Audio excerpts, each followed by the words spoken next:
AI, machine learning, and statistics. How are they all connected? That's what we're going to talk about today. We're going to start with discussing what is statistics as a science. We're going to move into summary statistics and probability, talk about some data distributions, picking up where we left off last week. We're going to move into statistical models and inference, regressions and linear models, and then finally we're going to introduce machine learning so that next time I see you, we can move into artificial intelligence, scikit, and building machine learning models. So, what is statistics? Statistics as a science was invented in the 1600s, and it's basically focused on developing collections and analysis and interpretations and visualizations of empirical data. And empirical data is basically data from observation or experience. So, this was introduced by John Grant and William Petty as they were trying to conduct some of the first human census. So they wanted to create a framework, which now is statistics, that could be used to calculate and analyze their data. And our core concepts of statistics are probability, uncertainty, and variation or variability. And those words are super interconnected when we discuss statistics as a science. By the way, here are those two guys down here in the bottom corner if you're interested what they look like. So probability is a mathematical way of discussing uncertainty and variability. So probability, which is the core of statistics, is built in to statistics, and probability itself is determined by uncertainty and variability, which gives us a probability. So to put it simply, because I know that's confusing, the probability is simply how likely an event is to occur out of all the total possible events that may take place. Okay, so in case you are if your brain's lapsing or you got some brain fog going on, let's look at this image in the top right to discuss probability a little bit. So here we are going to spin a spinner, okay? And so we want to determine the probability that the spinner is going to land on this specific color out of all possible events. So the first probability is the probability that the spinner will land on orange. Okay, so probability is measured by how likely an event is to occur out of all possible events. So if we only want to know how likely it is that the orange is going to be landed on out of all possible events, to calculate that, we're simply going to count how many orange sections are on our spinner over how many total sections there are on our spinner, how many possibilities there are on our spinner. So there is one orange section and 4 sections total. So the probability of orange is equal to 1/4. We can do that again for the second one. Probability of landing on red or green. Okay, red or green. There are 2 sections that meet those criteria. We have our 1 red section and 1 green section. So 2 out of 4 is 1/2 or 50%. So that is the probability of getting red or green is 50%. Probability of not red. We have 1 red section, 4 sections total. 3 of those are not red. So probability of not getting red is 3 of 4 or 0.75, 75%. Okay, so that is how we calculate probability. That is what probability means. How likely is it that this event is going to occur out of all possible events? And so we've taken this measurement of probability and just blown it up, turned it into all kinds of concepts that we use to measure the probability of some event occurring. You know, it was used on census data, it's used on atmospheric data, it's used on climate data, it's used all across the board. This is the central measurement for how we determine if something is significant or not in the world of science. Okay, so this subdiscipline is very important to us overall. Now, what is uncertainty and variability if uncertainty and variability are what determine probability? Okay, so uncertainty is the error in the estimation of a variable or parameter. So let's look at this diagram on the bottom right here. So the x-axis is the number of hours across that measurements were taken. The y-axis is the megawatts of energy that was collected. So what we're looking at here is the actual measurements of a photovoltaic cell or a solar panel, and those are shown in solid orange. And then we're looking at the forecasted measurements for the photovoltaic cell cell, and those are shown in the dotted orange line. So what we want to look at here when we're talking about uncertainty, we want to look at the actual versus the forecasted measurements on the right here. And what we see is that the actual measurements are significantly lower than the forecasted measurements according to the statistical model that was used to estimate the output of the photovoltaic cell. And so this is showing us the uncertainty in our estimation of a variable of the electrical output that we were measuring for this photovoltaic cell. And that uncertainty affects the probability of that event taking place. Okay. And on top of that is variability. So variability is the measure of how far apart events or observations are within a data set from each other, as well as from the center of the distribution. So for that one, let's look at this on the bottom left. So this is looking at windmills. So the actual measurement of the output of the energy from a windmill is shown in the dark or solid green, and the forecasted output of the windmill is shown in the dotted green line. And so when we're talking about variability, we're talking about how far apart are two of our measurements from the center and from each other. So variability in these measurements is high when we're talking about away from the center line and away from each other. There's a large spread or range in our data, but the uncertainty in our data on the diagram or the graph on the left compared to the graph on the right, the uncertainty in our windmill data is lower than the uncertainty in our photovoltaic data. Okay, so this uncertainty and the variability, they go hand in hand, and they also determine the probability that an event will occur, which therefore leads into our statistical analysis, our subdiscipline of science that we use to determine if an event can occur or was likely to occur. Okay, so statistics is built into all of this, or statistics is all of this. Now, once we move past our definitions there and we actually understand the basics of statistics, which is all built on probability, we can start to talk about and summarize our data.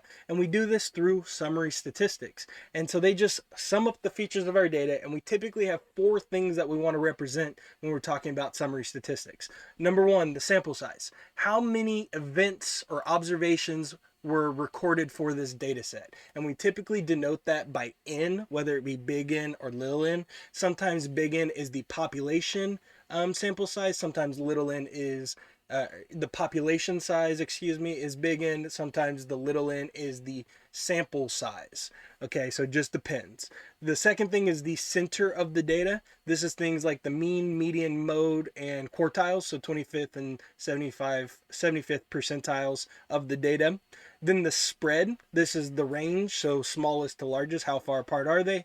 The IQR, interquartile range, between what's the distance between the 25th percentile and the 75th percentile, the variance of the data, and the standard deviation. And you should be more familiar with variance and standard deviation from other math classes. And then lastly, a visualization of the data. And that's what we spent last week talking about. So some of the more preferred, I guess, graph types for showing summary statistics are histograms over here on the right and box plots. Histograms are nice because they show us the full spread of the data from the lowest to the highest points, as well as the center of the data. So you can see our clustering here in the middle, where we'd find our mean, median, and mode, as well as our quartiles.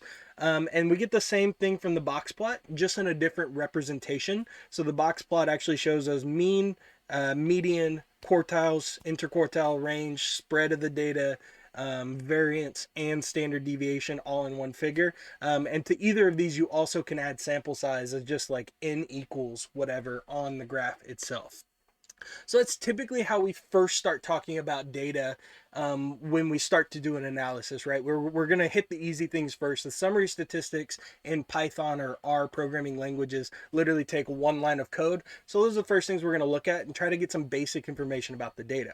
And last week when we were talking about this, we talked about how while we're visualizing data, we're going to see different distributions of data. So we talked about different types of data, continuous versus discrete, where continuous is any infinite number of possibilities along a number line. That is, I guess, technically it would be rational numbers. Couldn't technically, I guess, go into irrational numbers. But anyways, continuous is infinite number of possibilities. Discrete would be whole numbers or concrete fixed values like red versus green or yes versus no. And then we have qualitative versus quantitative data. So qualitative data is red versus green, yes versus no, fixed values. Quantitative data is a numerical measurement of a variable. And that's what we really need to get at here is all of this is a measurement of a variable. And all a variable is an element, feature, or factor that is found in your data set. So each of these variables that we decide to record can fit one of the data distributions that we know about. Okay, for instance, the normal distribution, which you've probably talked about in a statistics or math class before, where the data appears perfectly symmetrical along both sides. Now, the likelihood that you have a normal distribution out in the real world on planet Earth, I would say, is the probability is close to zero. Almost nothing is perfect, almost nothing is symmetrical in the world. Now, when you talked about this in your other statistics or math classes, they likely introduced you to skewed left versus skewed right data, or positively skewed and negatively skewed data. But those are kind of the same but different. In actuality, data distributions in the real world are all over the place. There are hundreds of different types of distributions based on hundreds of different types of variables that you may be measuring that all fit into a different distribution.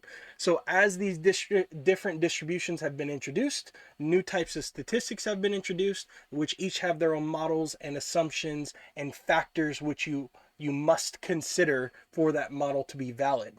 Okay, so some of the more normal ones that we might talk about are the normal distribution, log normal, chi-squared, exponential, binomial, negative binomial. Let's see if there's any more. The F statistic, the Poisson distribution, which I believe is a variation of the F statistic. All of those are different types of data distributions based on different types of data that we are measuring, which all relies on the variable that is being considered in your statistical analysis.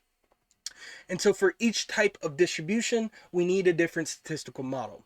And all a statistical model is a mathematical model with a set of assumptions about a data set or data distribution. So each distribution has its own model, and each time we need a new model is introduced.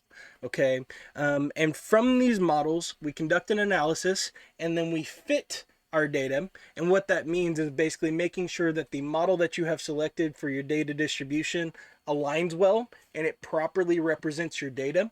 If your statistical model does not properly represent your data, you end up with one of these situations like you see here on the bottom right, where you could have underfit your data or overfit your data. If you underfit your data, you're not properly assigning you're not properly fitting your model, so your data will be under dispersed, and you will be drawing incorrect inference from your data. And overfitting your model is a situation where you basically make it too perfect. The dots and your model align exactly, and you are over explaining because you have over dispersed your data. Okay, and we'll get into that more specifically, and we'll practice that in lab. But this is one of the things we have to be careful of, is the model fit. So there are ways that you are measuring this to make sure that the conclusions you draw from your data set are correct for the type of data distribution that you are working with. So once we've built a model, and fit a model that fits our data distribution, then we can actually finish our analysis by conducting or determining our inference from that data. An inference, all the inference is basically determining the signal from the noise. Okay, so from all of this randomness that you found out in the world, where is the relationship? What is it that you can see in that data? What value did it provide? What knowledge do you now have to move forward and make another experiment to further zone in on whatever it is that you are interested in? Okay. And so when we talk about statistical inference, this is the point where people bring in p-values, and all p-value is a probability measurement. So how likely something is to occur, have occurred, not, or excuse me, a p-value is a measurement of the probability that an event occurred by chance. Okay, and that's the key part, is by chance, so randomly. So when we say that p for a measurement or for an experiment was less than 0.05, that means that there is over a 95% chance that the event that you saw with your eyes or that you measured in your experiment happened, not by chance, but because of the relationship between that variable and the thing that you were measuring. Okay, so that's an important distinction here. And P is a highly contested thing in the statistics literature, but it is still the standard for how we measure the significance of an experiment in statistics. So really quick, we're not going to do this step by step today. We'll go through this step by step, or a similar experiment step by step in class for our lab. But this is how you probably started practicing statistical modeling. So I expect in your math class or basic statistics class, you guys talked about hypothesis testing. Hypothesis testing is a way to test whether a data set fits the normal distribution based on a set of assumptions. So that's what we're looking at, is the normal data distribution, like what you see right here on the screen. And so basically, when you are conducting a hypothesis test by hand, you state your null hypothesis, H0, and your alternative hypothesis, HA. So in my example, I'm pretending that we are looking at this data set we've looked at a couple of times, where we are looking at the height of females versus males. So our null hypothesis is that the mean height of women is the exact same as the mean height for men. Our alternative hypothesis is that the mean height of women is not equal to the mean height of men. Okay, and so to be able to test this statistically, I have to decide the significance level, and I chose p equals 0.05, or if you remember the notation of alpha, that would be alpha equals 0.05. And then once you have determined your required significance level, you compute your test statistics. So this is based on your actual data set. You calculate the sample mean and the population mean for both of your populations, males and females. And then you're going to use that to calculate the z-score. Hopefully this is starting to ring a bell. So you calculate your z-score based on this formula. Once you've calculated both of your z-scores, you compute your rejection regions or rejection areas based on a table called the z-table. And in this instance, we're doing a two-tail test. So a two-tailed normal distribution test, right? So this right here. So instead of just having this one side, we also have this other side where we could possibly reject our null hypothesis. And then based on the z-score that you get from this formula, you compare that to the test, determine what your z-score has to be. You compare your test statistic with your table statistic, and then draw inference, right? And just based on what we can see over here in our visual statistics, we can clearly see that the female mean is lower than the male mean. Okay, so right off the bat, we know that H null or H0 is not technically correct, but what we could prove by using this statistical model is whether it is significantly different, whether male mean height is significantly different than male or female mean height. And just based on what I know, I would say no, right? We have a 4 centimeter or 4 inch difference between males and females. That's very, very thin margin, right? We even have overlap between the male and the female box plots on our diagram over here. So I know I didn't do that part, but I just wanted to, try to ring some bells in your head and hopefully reconnect some dots, because while you were practicing this by hand, this is the basics of statistical modeling. You were just only doing it with one distribution, the normal distribution, where everything is symmetric. And the reason for that is because that is the easiest math to do by hand. So after this point, we're going to continue to practice these principles, this 5-step principle to statistic analysis, where we set up hypotheses, determine our significance levels, compute our test statistics, determine if we're going to reject it or not, and then draw inference. That is the basics of data analysis. We're just going to do it computationally by using Python. So that takes us to regressions and linear models. Okay, so statistical models are a broad category. There's a bunch of different things that fit into statistical models based on the type of data distribution that you're using. And regression is by far one of the most commonly used statistical techniques in the world. Okay, I say down here that regression is the most commonly used tool in science. And I feel like I can't provide you a statistic, but I'm almost certain that that is correct. It is the gold standard for how we conduct scientific experiments at this point in time. Regression is a key for almost everything right now. And this is regression. All it is a way of showing association between dependent and independent variables. So we're saying, is there a relationship between this and that? Okay, so I said right here, dependent and independent variable. Real quick, let's define that. So the dependent variable depends on something else. And I know it's not good to use the word in the definition of a word, but it makes sense, okay? Dependent variable depends on something else. Independent variable is the thing that changes, that causes the dependent variable to change. Okay, so sometimes the dependent variable is called the response variable, and the independent variable is independent of the response. The independent variable is what changes, and the response variable changes in association or correlation to the independent variable. So I hope that makes sense, because that's what we're talking about when we're talking about regression. We're saying I have this thing over here, and I'm curious if this thing affects this thing. Okay, like color of a flower or height of males. Does the height of a male affect his ability to gather food from a tree?